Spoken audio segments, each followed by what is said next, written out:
In this Diablo 4 video, I'll be showing you the Blight Summoner Build or Blight Commander Build. This is a Beginner Necromancer build that focuses on damage over time and summoning. This is an updated version of the Blight Commander build that we made for the beta that is for the full release of the game, including everything that's included now. This build is aimed at World Tiers 1 and 2, and it's just to kind of help you get started playing this style of play as a Necromancer as you level up in World Tier 1 and 2 and kind of make your way through Sanctuary. So the general strategy for this build is to start by deploying Blight into packs of enemies. Doing so will deal massive damage over time in a decent-sized AoE. This major skill will also slow them down and further boost your and your minions' overall damage by 15%. Since Blight requires Essence, you're going to want to drain this resource and then switch over to using Corpse Explosion. By this time, you'll have enough corpses on the ground to detonate them into more AoE dot puddles. Going back to restoring Essence, you'll be casting Decompose all throughout. It also amplifies your damage, making another decent way to destroy multiple enemies on the floor as they're getting demolished by Blight and Corpse Explosions. A great aspect that goes well with this skill is the Flesh-Rending aspect, which when you summon a corpse with Decompose, you gain additional essence, which will then factor into using Blight more frequently. Remember that poisons in this game stack, so as you stack damage over time effects on enemies, you can repeatedly stack the same skill's damage over time over and over, allowing you to really rip off a lot of health. For elites and bosses, you'll bombard them with your powerful skeleton warriors, skeleton mages, and your golem. With passives that improve the damage and life of skeleton warriors and the golem's inherent tankiness, you're certain to destroy strong opponents quickly. Of course, this works well on top of constantly casting Blight, Decompose, and Corpse Explosion. So let's move on to the skills that we use for this build. We use Decompose. This is our basic skill, and it's the best one to choose for this build. By default, you restore 7 essence every second while spawning a corpse every 2.5 seconds.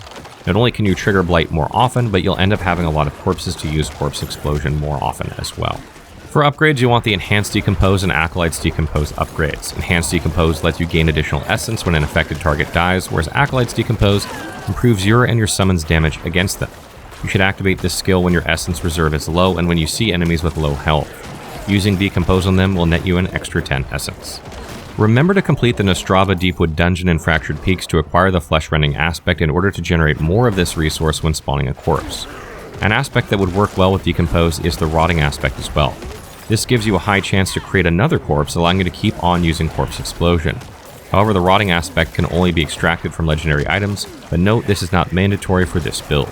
Next we have Blight. Blight is your go-to core skill for this build, and it's going to allow you to not only deal a little bit of direct damage, but also drop a puddle of shadow damage over time and a largish AoE. Doing so damages enemies standing in it, and what's more is that since dot effects in Diablo 4 stack, you'll be able to keep using multiple versions of Blight to really crank out the damage. As such, you want to invest 5 points into this, as well as unlock 2 upgrades. Once you have the Enhanced Blight passive, you'll be able to slow down enemies, which helps to keep them inside the AoE, but also allows for more damage since you get bonuses like damage to slowed enemies quite easily on your gear. When you have the Supernatural Blight upgrade, you and your minions also deal 15% more damage to those standing in Blight, making your succeeding attacks that much more potent. Since you want to maximize the power of Blight early on, you immediately allocate 1 point to Unliving Energy to gain access to Imperfectly Balanced. Imperfectly Balanced is a great passive. Blight will consume more essence, but will also deal plus 15% increased damage, making the trade-off worth it.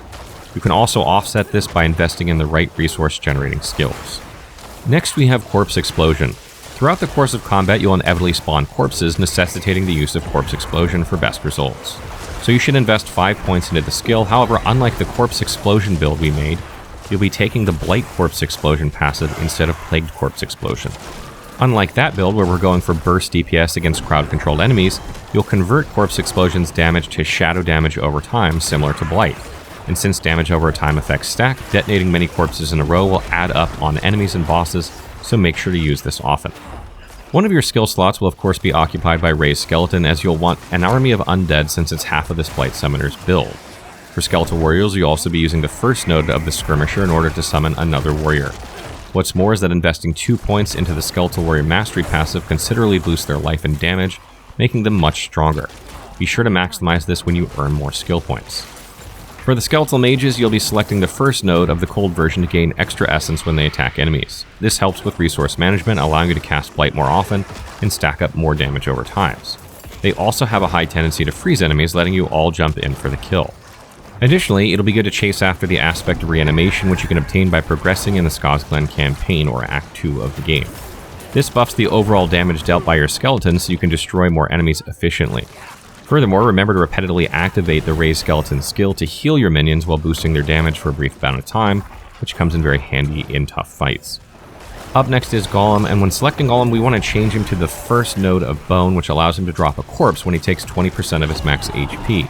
This allows you to use corpse explosions more often during boss fights, where you just don't get as many corpses. Coupled with the Golem active skill, you'll be sure to gain several corpses from him during boss encounters since he can act as your meat shield while you take less damage.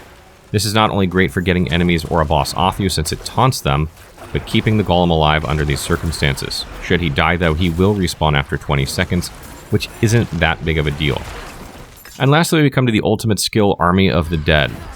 Army of the Dead you will use mostly against bosses and elites. It summons skeletons for 7 seconds that explode over and over again in AoEs, thereby damaging everything around you. This has a very long cooldown though at 90 seconds, but it provides decent burst damage and only one skill point is needed here. And then eventually you'll want to unlock the Prime Army of the Dead upgrade so that after the skeletons explode there's a chance to drop corpses, which will then significantly help in boss fights where they're less available, since you can then trigger Corpse Explosion and put more dots on the boss. Final tips. Bonuses you want to look out for on your gear are Intelligence to add skill damage, Shadow damage, damage over time, Core skill damage, damage to crowd-controlled enemies, and ranks to Blight and Corpse Explosion. Remember that when you're leveling up, the gear you're going to get is constantly changing, and trying to min-max, particularly at the early levels of the game, is almost futile. So just be on the lookout for these, but always prioritize the best gear you can get, even if they have other bonuses on them, because sometimes you'll get way more damage out of a weapon that doesn't have the right bonuses, and sometimes these get replaced really, really quickly. So using your upgrade materials to make something great, and then 5 levels later a yellow item is better than your legendary, isn't quite worth it a lot of the time. Beyond level 25, I highly recommend maximizing the following passives: Grim Harvest, Necrotic Carapace, and Skeletal Mage Mastery. Grim Harvest provides excellent synergy between Blight and Corpse Explosion, since every time you trigger Corpse Explosion you generate 9 essence. Meanwhile, Necrotic Carapace grants Fortify to both you and your minions with either of your skills spawn a corpse to significantly improve survivability. And then there's Skeletal Mage Mastery, which like Skeletal Warriors makes the mages more powerful in combat. For other passives, I highly suggest trying out Bonded in Essence and Death's Defense. Bonded in Essence lets the Skeletal Priest heal your skeletons, while Death's Defense reduces every minion's damage intake if it's coming from a single source such as a boss. As a result, they'll be less likely to die in these tougher encounters. Aspects you want to be on the lookout for at higher levels are Bloodgetter's Aspect, Vicious Aspect, and Aspect of the Void. Bloodgetters and Vicious Aspects allow you to summon additional Skeleton Warriors and Skeleton Mages, respectively, to help pad out their numbers and defeat enemies quicker. Meanwhile, Aspect of the Void lets Blight pull in enemies, making it easier to keep them in your AoEs. Lastly, you'll probably want to complete the Lost Archives dungeon in Fractured Peaks to gain the Aspect of the Protector. This is going to be very useful against elites since it automatically conjures a barrier for you once every 30 seconds, and is a good legendary aspect on just about any build. So that wraps up our Blight Commander build. I hope you guys found this useful. I hope you guys are enjoying the Necromancer class. Do you have questions or comments? How are you enjoying the Necromancer? Let me know in the comments below.